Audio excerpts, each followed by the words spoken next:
It goes like this. There's many interpretations of Egyptian mythology, quote unquote, and when you're talking about Freemasons, you're talking about a European interpretation. You're talking about the Nile Delta or Lower Egypt, because remember, upper is the bottom half, lower is the upper half, and the Temple of Se, where there was references to Greeks being there as far back as 3000 BCE, according to some sources.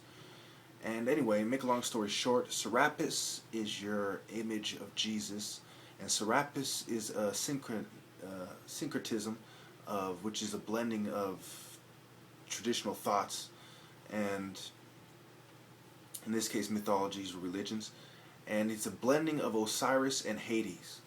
So Serapis is the Satan worshippers or the demonic occultists' way of interjecting or forcing Satan to be worshipped instead of God. It's sad, but I don't see any way around this.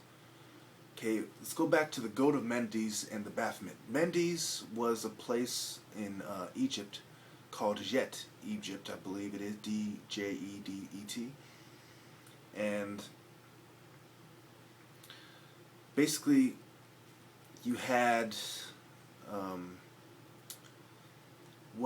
you had a goddess called Neith who took on masculine attributes and was the goddess of weaving and war and looked after dead soldiers. And she was compared to Athena, but keep on point. A lot of what I'm talking about comes from Oxford Press Handbook of Egyptian Mythology and other valid sources. Anyway, one interpretation was she was the mother of Ra and Apep. Also, it's important to note that Typhoon is associated with Set, which is the guy who battled with Horus, and Neith was the one who sided with Horus and said Horus should be in charge, and a god named Bane-Bejet recommended that Seth be in charge because he's the older brother. Now, some followers went this way, some followers went that way. You can imagine the Greco-Roman guys and the Alexandrian guys are the ones who got the final say when it comes to Freemasonry and the people in charge right now. So, if you look at Serapis, it resembles Jesus for a reason. And if you take that point of view, then Horus is the Prince of Hell, and the eye on the dollar bill is the eye of Horus or the eye of the Prince of Hell. But if you take the black Egyptian point of view, and you see it as Isis, Osiris, and Horus, then Horus is the good guy. So it gets kind of complicated.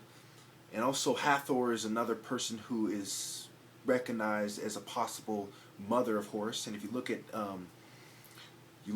the Narmer palette, you see on top of it, you can't see very well. You see cows, with their horns on top of the palette, and you see Narmer conquering his enemies. So I just thought I'd share that you're dealing with a bunch of Baphomet worshipping, goat of Mendes worshipping people. Num in Lower Egypt, in Upper Egypt was the equivalent of Bane-Bejet. So, with that being said, that's all I wanted to get into. I'll leave it at that. Probably won't upload this video, but I thought I'd organize it and see where I go with this. Thank you.